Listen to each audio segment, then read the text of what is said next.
G'day ladies and gentlemen, Jacko G-Freak here, coming at you with another brand new video today. The Call of Duty Modern Warfare 3 campaign is here now.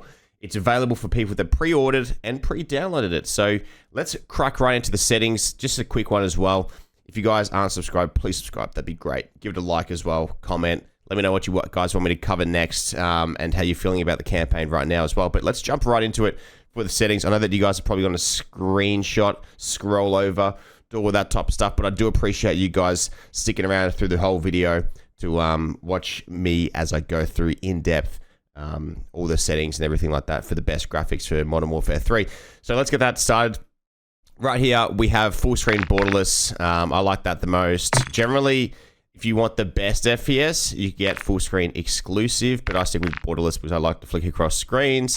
I've got my monitor, got my GPU, refresh rate, blah, blah, blah, blah, blah. Aspect ratio, everyone generally has a regular 16:10, 16:9 monitor, unless you got a super stretched one, then good on you. VSync off, custom frame rate. I have it on unlimited.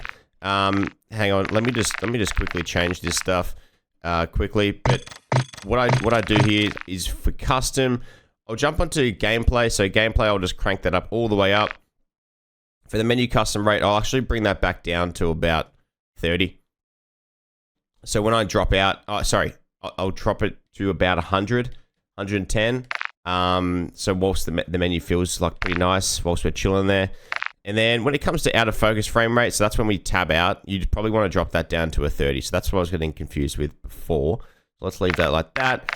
For gamma, we're just going to leave that as a 2.2 standard. I really don't know what the difference is. It's just standard definition differences.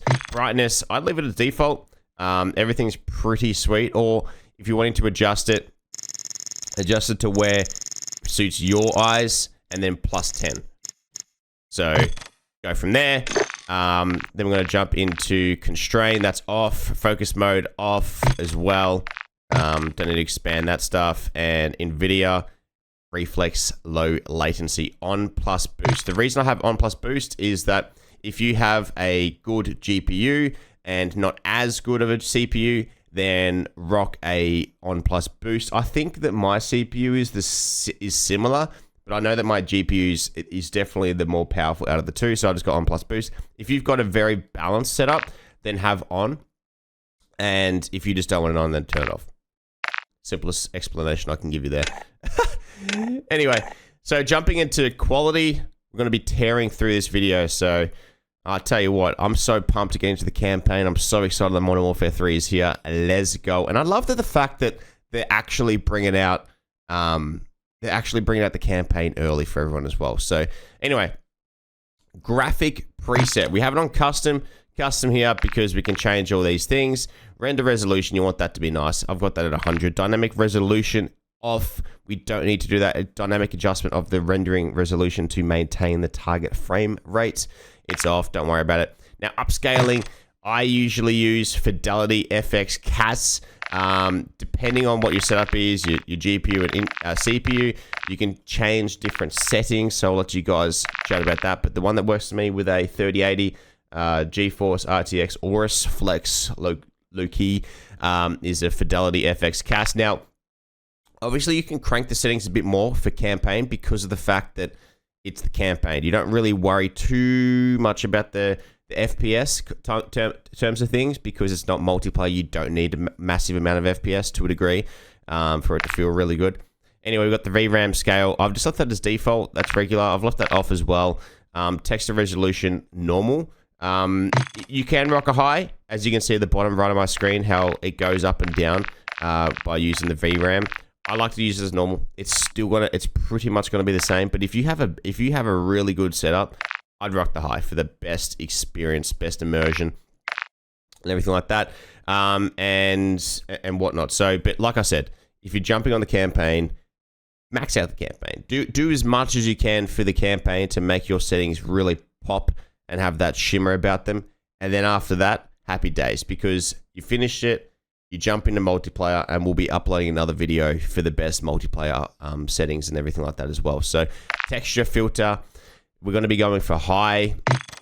It's just the highest one. It really doesn't do much to the VRAM at all. It actually does nothing. Like you can see, I flick it up and down, normal, low, high. Does nothing. Depth of field, always off. If you want it on, for some reason, then feel free to have the blur on the right-hand side. But having it off is always better.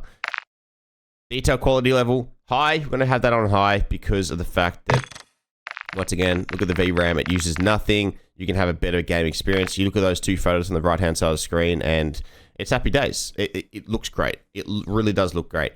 Particle resolution, there's a lot of explosions and everything like that in the campaign. Gun explosions such as tanks, grenades, bombs, all that type of stuff. On the right side, you can see it looks like a HD sparkler. Left-hand side, not as much. And it really doesn't matter. Like, it's not something that's going to make me cream over the game. So just keep it on very low. If you want to flex like a massive, ridiculous setup and have ridiculous settings for grenades that last for 2 seconds, well then have it on high, go for it. But there's no need. Bullet impacts on, keep those on, a little bit more immersive. For multiplayer, I'd say turn it off because you just want to gain as much FPS as you can. Persistent effects, turn that stuff off. It draws a little bit of VRAM, so you don't need to have it. Shader quality, as you can see, left and right image. I've got on medium. It really doesn't do too much to the RAM, the VRAM. So actually, you know what? I'm going to put it on high. I'm going to put it on high. So you can see the left image and the right image. Right image, there's a lot more reflection, a lot more HD. Left image, it's a little bit more blotchy and patchy, and it doesn't transition nicely. You can see the ripples on the colors and the shading. On-demand texture streaming, I've got that as off. You don't need that on. Turn that off. Local texture streaming quality, normal. I believe that is default as well, so keep that on normal. It just comes down to distance zones on the map, how it's rendering and everything, and it's like, well, all you need to see is the things that you're actually needing to see, which are the things in front of you in that, that region, not things in the far distance that are around corners need to be fully rendered in, like it's just going to chew your VRAM. So they need to have that. Shadow quality. Now, have that on normal. You really don't need it to be ridiculous. Shadows, it's personal preference. You can see right image high, and ultra high and stuff. Left image, whatnot. But you can see how much it cranks onto the VRAM, an extra gig, pretty much, if you chuck it on ultra. So it's up to your personal preference. I have normal. It just keeps the game smoother. And right now we already have 170 FPS. Screen space shadows. Left screen is low, and right screen is high. It does nothing to your VRAM. You may as well equip it. Just keep it on high. And it makes everything look a little bit crisper, dude. Jumping onto ambient occlusion. I got this on, I think I'm going to have it on both. It adds soft shadows intersecting with each other, creating depth. So off is not applied. Static is for static things. Dynamic is obviously moving characters. And if you want both, then both. I don't think it does much to your VRAM, so I'm going to chuck that on. I'm going to keep it moving. It looks a little bit more crisper, and like I said, it blends the intersecting shadows. Screen space reflections, let's have those off. It doesn't really matter too much. Like you can see right image, it reflects some colors and stuff. Left image doesn't. You're not going to be looking at puddles too much. So turn that off. Static reflection quality, turn that off. You don't care. It doesn't matter. Don't worry what it's for. Just turn it off. Okay, trust me. Trust the G-Freak. Tessellation, near. Okay. Select a range of subdivisions that receive increased geometry to improve rendering quality. Chuck that off. Near. Okay. Keep that on near. Terrain memory, max. Just keep it on max. Everything saves and everything. So go from there. Volumetric quality. We're gonna have that on low. You can see like dust particles and fog and lighting come through a little bit more HD, like it's real life. It doesn't matter too much. I know it's more immersive. If you've got the setup for it, go for it. But if not, don't worry about it. It uses a medium amount on the GPU and VRAM, so don't worry too much about it. Deferred physics quality. Keep that off. Physics of water, there's no need to have that. Don't worry about it.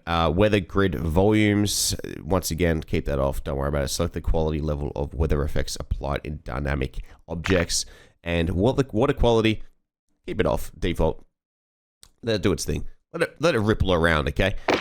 Let's jump into the view. But whilst I am remembering, if you guys are liking this video, make sure to leave a comment, like, and subscribe to the video. That would be greatly appreciated. We are trying to hit that 1,000 goal. 1,000 subs, and then we're up and away from there, baby.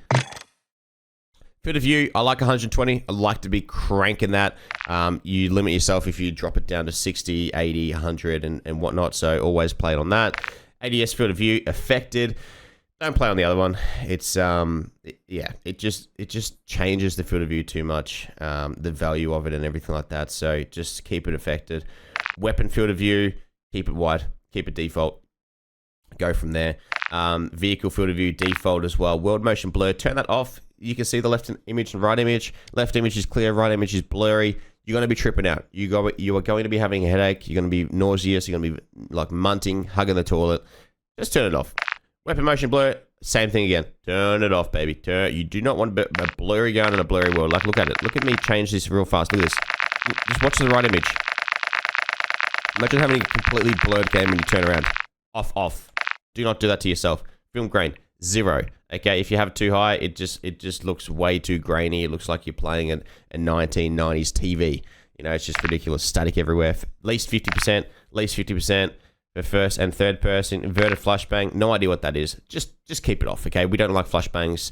Feels like you're getting whacked with a wet rag and, well, we all know the clip from Phase Jeff. But thank you so much for tuning in. Much appreciated. A little bit of a shorter video, but we'll catch you. Actually, no, it wasn't. It was 11 minutes. All right, we'll catch you guys around. We're going to be safe, stay small, and as always, boom, baby. We have plenty more Modern Warfare content coming from where that came from. Peace.